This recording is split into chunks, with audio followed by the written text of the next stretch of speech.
About the CFL, a series where I ask CFL fans to answer burning questions surrounding the league and share some data I've collected along with it. Today we're gonna get creative as we will be talking all about you, the fans. Let's talk ideas. How do we get more of you to watch my favorite league and also become an Argos fan? And specifically, how do we get the next generation interested too? I think a lot of it starts, obviously, as we know now, a lot of it's on social media. A lot of the younger fans are on TikTok, so showing clips here and there of crazy highlights or awesome catches would go a long way. So even last year, for example, that Shea Ross workout video, I mean, that got everyone's attention. People in North America were talking about that. What you know about rolling down in the deep when you're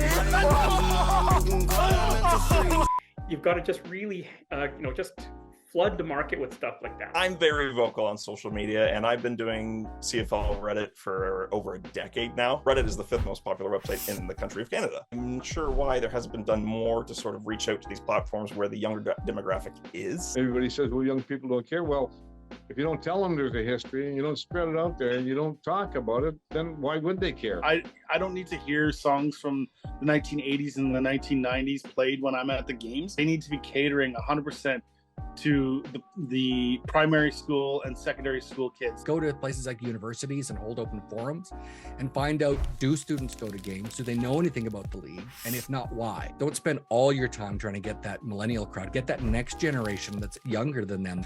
Get young families out there. Thursday night game, if it's kicking off at 6 o'clock, that's really hard for people to like get home from work and then to the stadium. And some of these games are starting at 8 o'clock. So it's 8 o'clock to 11 o'clock. By the time you get out of the stadium, you get home, it could be almost midnight. As a guy who has 2 young kids, I would circle that 4 p.m.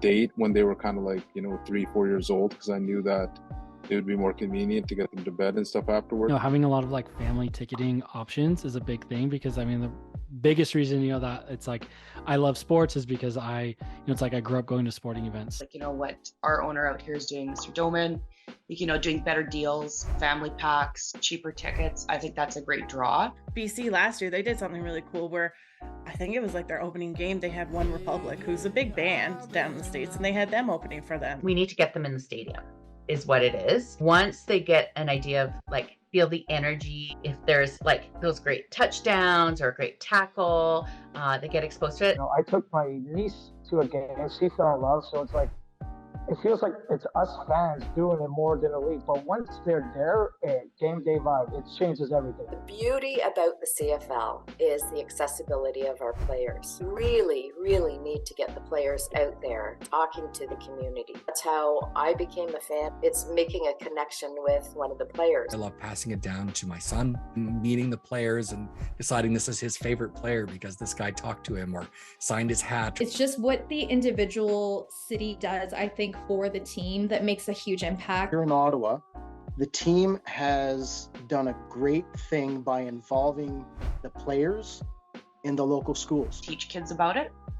Maybe invite schools and school programs to actually go to the games. I know that has been done as well. I remember them coming to schools and high schools and playing basketball games against our high school team and things like that. The Riders do a pretty good job with minor football, but to see the league do it as a whole, really getting involved with university football, I think would be really a good thing. Down the road at St. Thomas More High School about 4 or 5 years ago, the NFL had a touch football clinic and the New Orleans Saints were up here.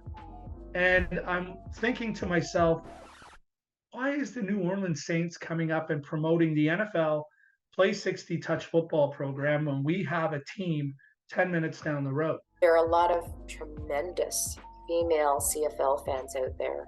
We need more. The women's club is super important because I've met so many female fans and they're like, I'm so scared to ask, or I don't know a lot of women that love football, but we've created a community of hardcore football fans. I mean, if you could see the picture from a few days ago from the event, this brewery, we packed the house. The league talks about diversity and you look around a CFL crowd and there's not a lot of persons of color in that crowd.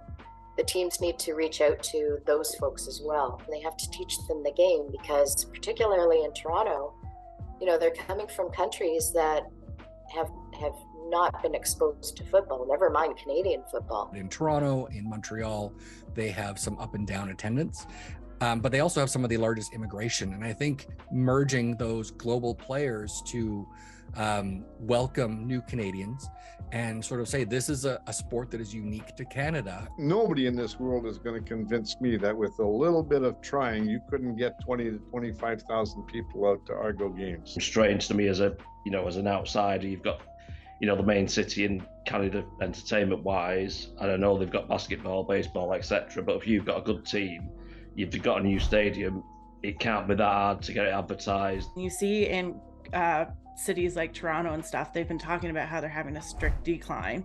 And it can't just be because your team is not winning. Because as someone who's been an Edmonton fan, during the really rough time, it was still going and there were still a lot of fans going. It's the biggest city in Canada, and yet it's the least successful franchise, despite being the Grey Cup champions. If the other teams could kind of rally around the Argos, like the Leafs, for example, it's 150th anniversary. Why not have like the reverse retro for the Leafs next season to be a double blue jersey in honor of the Argos, just like how the Habs did the Expos jersey. And some other fans come up with an idea where there should be supplemental boards of fans. Have one person from each team on a board or on a group or whatever you want to call it as a liaison between the fans and the league. It seems that the CFL doesn't listen to the fan. The fans get lost in the shuffle, even though it's a fan-based league. Almost everyone I talk to, like my coworkers and friends, they're all on some type of betting app and they use it all the time. And that would be a great way to have more exposure. Some sports books don't even have the CFL on it. Even if I wanted to, I look at the app and I'm like, oh, okay, well, I guess I'm not, whatever, I'm just not going to wager. There was the whole thing with the combine not being streamed. Like there's certain things where I look and it's like, those are no-brainer things that anybody under the age of 40 would be like, oh, okay, like that's a no-brainer.